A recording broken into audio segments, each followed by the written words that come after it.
So, Gonzalo, for you, what are the main issues in the agricultural world in Europe right now? For us, I think in Europe there are several problems that farmers are facing, but I think a common one will be that we are very disconnected from the consumers. So we as farmers, we don't cultivate for consumers, we cultivate for intermediaries, and intermediaries are not giving us what is the price that we are going to be able to sell next season. So we cultivate without knowing even if we are going to have enough demand for our products. So, Gonzalo, next question. What is the most efficient approach to create a more sustainable agriculture for you? For me, the most impactful approach is to shorter the chains. Giving the farmers the possibility to sell to end consumers motivates you a lot because you receive feedback from people that value your product and value the way you are cultivating. So when you feel the support of the consumers, you are willing to take more risk and make your farming practices more sustainable. Okay, Gonzalo, are you ready for the hot topic question? Coming from a French woman, Yeah, everything is careful. be careful. What do you think about the subsidies? Wow, subsidies. It's a complex topic to have a single opinion. Well, it shouldn't be so complicated, but since they have been in the farming industry for so long, I think they have complicated so many things. Well, as a starting point, me personally, as a farmer, I don't like subventions. I receive subventions. We receive from subventions here in Masial Carmen. We receive around 50,000 euros per year of subventions, so it's a important sum of money for us.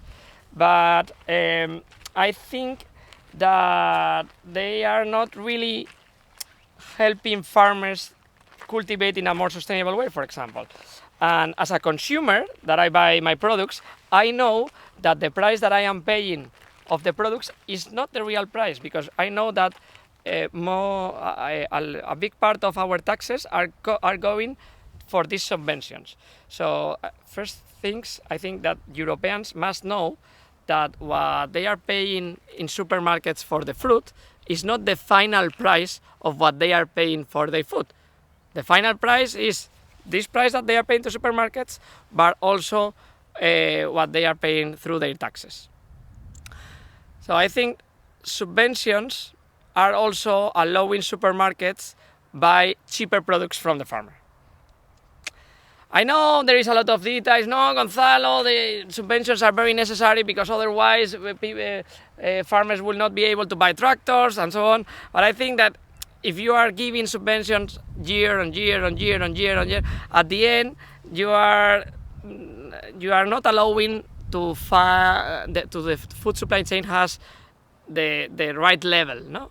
Because the tractor manufacturers know that farmers receive subventions, so they raise prices, so they don't offer the most competitive prices. So I think subventions can be useful if we want to change something in a very short period of time. For example, okay, let's support organic farmers in the transition for the 4 years that they are transitioning to organic, to have the organic certification. Or imagine that there is a disaster 1 year because of the climate conditions, and farmers are suffering a big drought, and what they were cultivating in their farm, they cannot longer cultivate these things, so they need to change their crops and so on. So I think I understand that some farmers will, for these specific reasons, will use these subventions in a good way. But I have so many examples of subventions that are given just to cultivate without any specific reason, and I think this is not fair.